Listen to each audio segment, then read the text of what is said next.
The Sleeping Beauty in the Wood.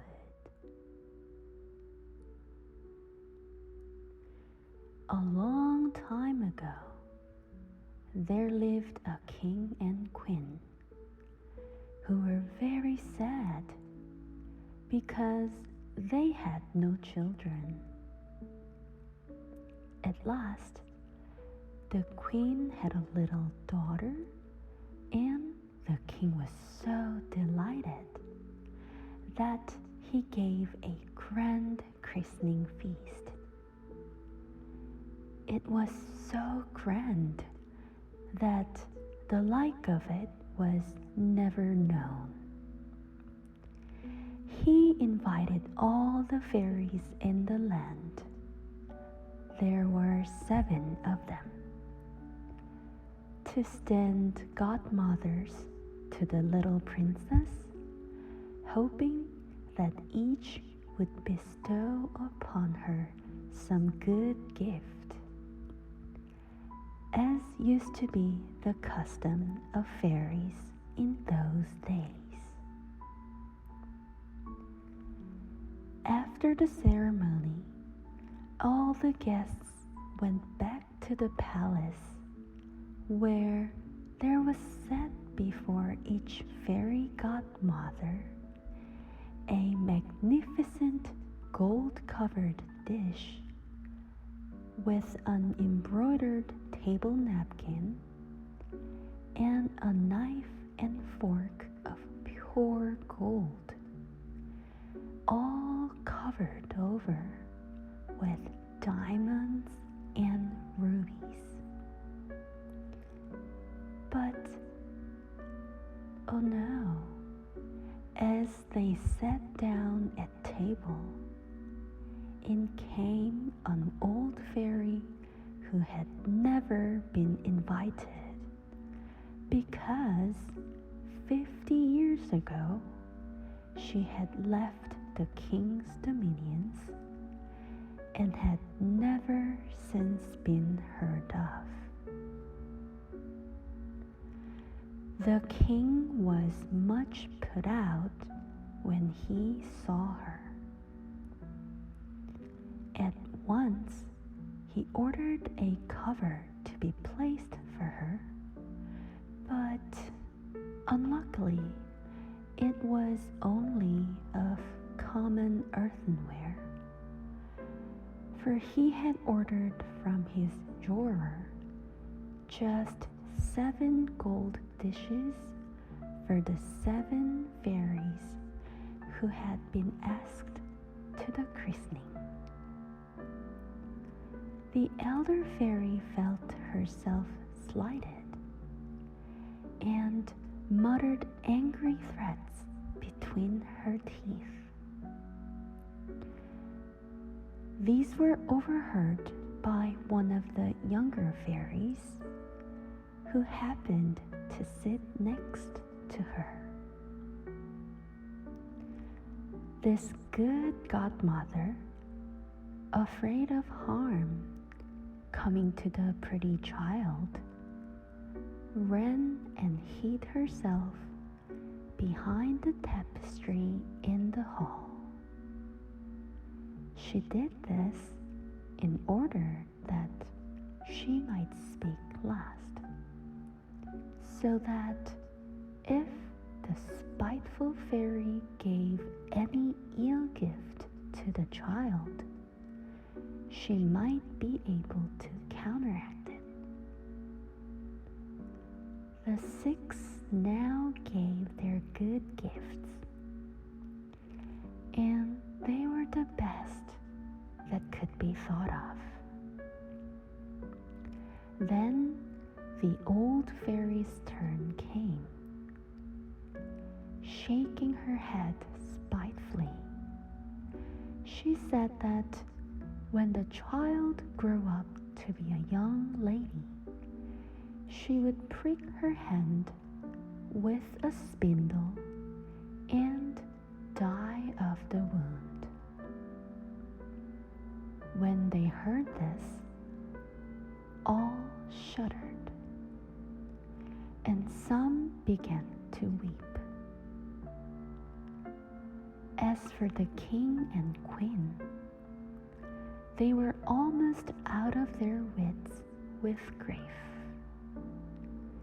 And now the wise young fairy appeared from behind the tapestry and said cheerfully, "You may keep up your spirits.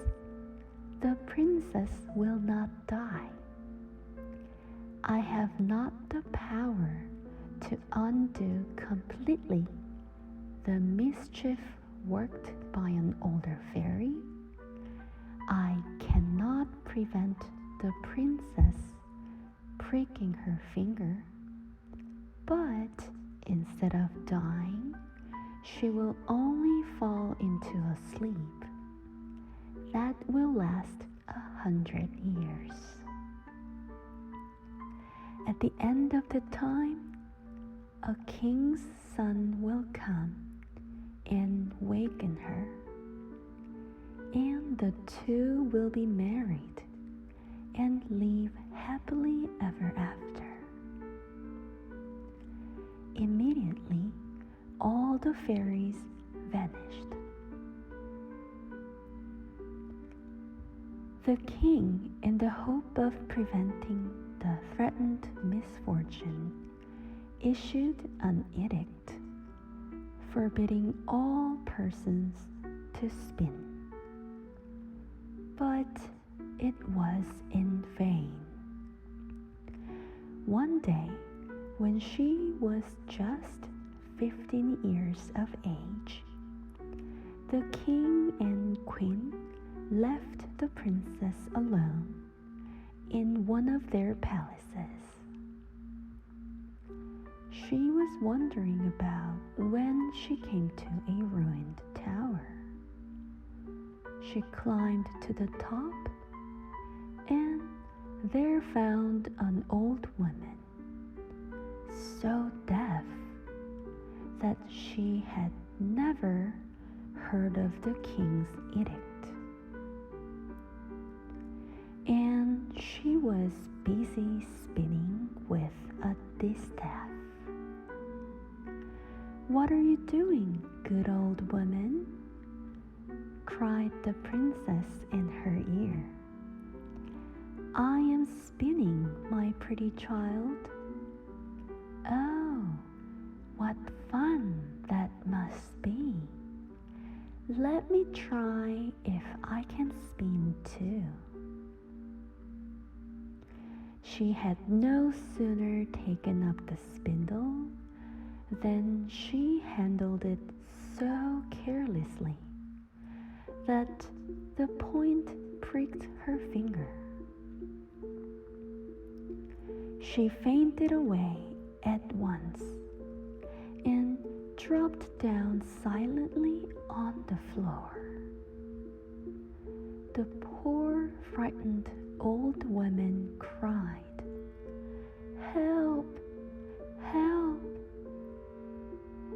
And soon the ladies in waiting came to see what was the matter.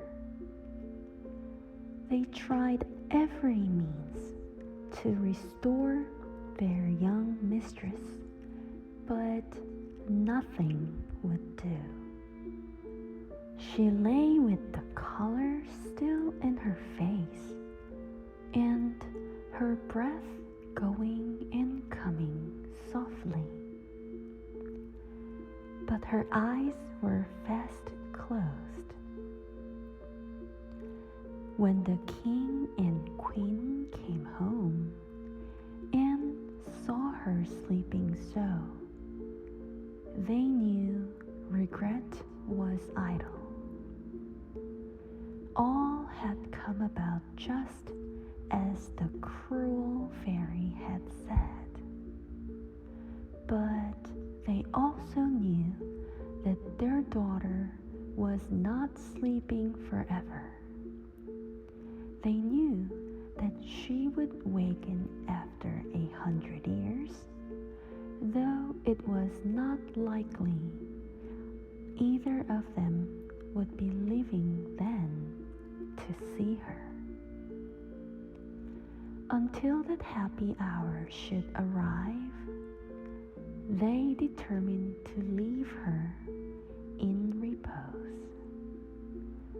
So they laid the sweet princess on the best embroidered bed, in the best room, in the best of all their palaces.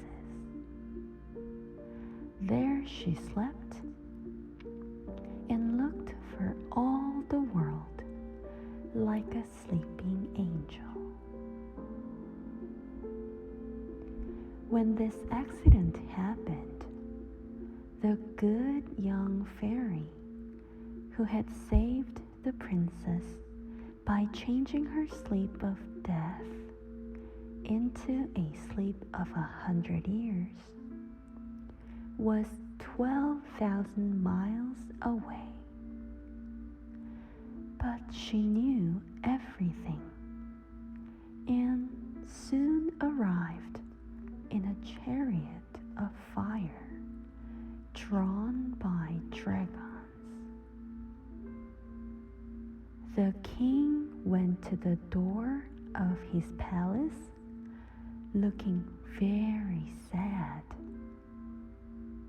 and gave her his hand. The fairy condoled with him and approved of all that he had done.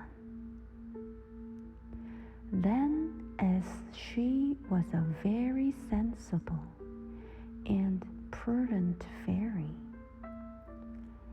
she suggested that the princess, when she awoke, might be a good deal put about, especially with a young prince by her side, and finding herself alone in a large palace. So, without asking anyone's leave, she took her magic wand and touched everybody in the palace except the king and queen. She ended with touching the little fat dog who had laid himself down beside his mistress on her splendid bed. He and all the rest fell asleep in a moment. The very spits that were before the kitchen fire ceased turning, and the fire went out, and everything became as silent as if it were the middle of the night. The king and queen, having kissed their sleeping daughter, left the palace, and in quarter of an hour there sprang up about it a great wood, so thick and thorny that neither beast nor man could go through it.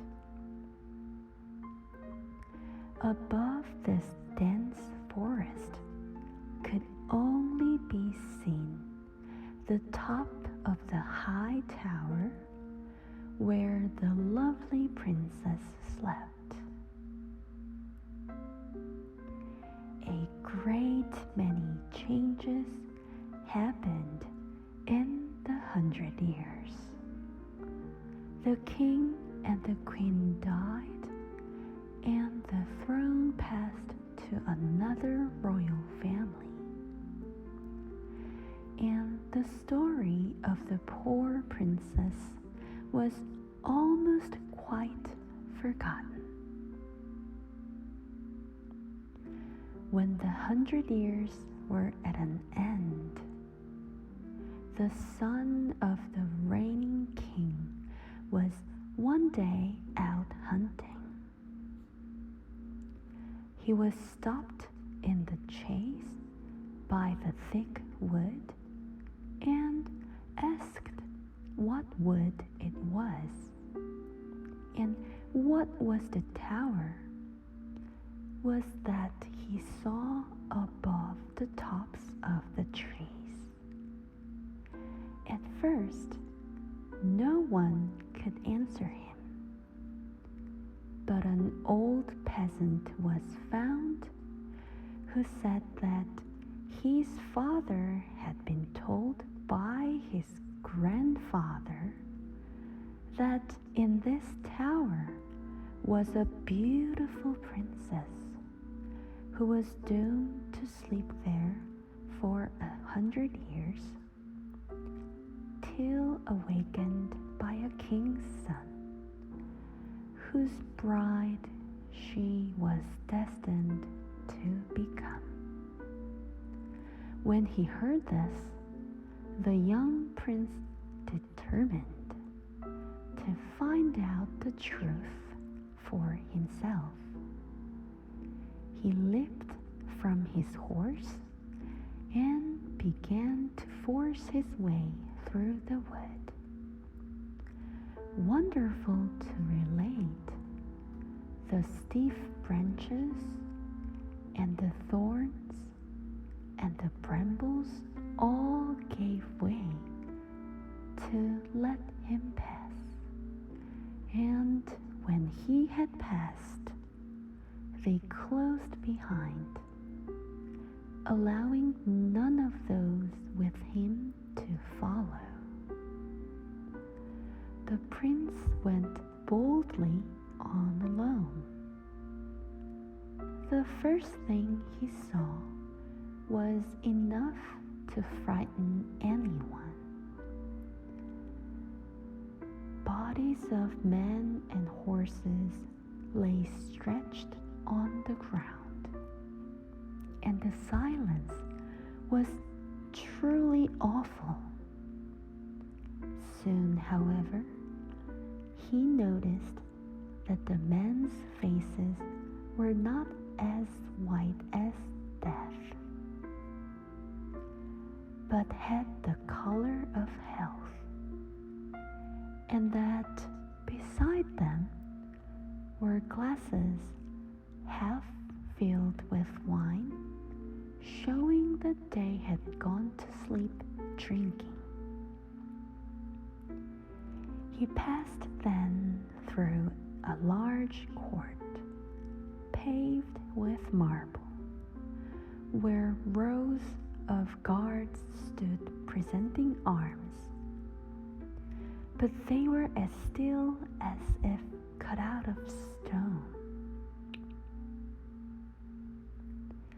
Then he passed through many rooms where gentlemen and ladies, all in old-fashioned dresses, were sound asleep, some standing, some sitting. At last, the astonished prince came to an inner room, and there was the fairest sight he ever saw. A beautiful girl lay asleep on an embroidered bed, and she looked as if she had only just closed her eyes. The prince went up to her and knelt down beside her, and I'm not sure, but he kissed the lovely princess. The end of the enchantment had now come. The princess wakened at once, and looking at him with the sweetest look, said, "It is you, my prince? What a long time I have waited for you." Charmed with these words, still, and more with the way in which they were said, the prince told her that he loved her already more than his life. "And I love you quite as much," said she. "How often have I dreamed about you during the last 100 years?" For a long time they sat talking, and it seemed as if they never could have said enough. In the meantime, all the attendants, whose enchantment was also broken, not being in love like their mistress, felt very hungry. The lady in waiting, out of all patience, ventured to tell the princess that dinner was served. Then the prince handed his beloved princess to the great hall. She did not wait to dress for dinner, being already perfectly and magnificently attired. Her lover had the politeness not to notice that her dress was so long behind the age that she appeared exactly like a portrait he had seen of his own grandmother. What did it matter? She was so beautiful. During dinner, there was a concert by the attendant musicians, and though they had not played for a century, their music was exceedingly good. They ended with a wedding march. For that very evening, the prince and princess were married. The bride, of course, was nearly 100 years older than the bridegroom, but she looked really quite as young. The prince carried the princess to court, and in time the two ascended the throne. And they lived so long and happily together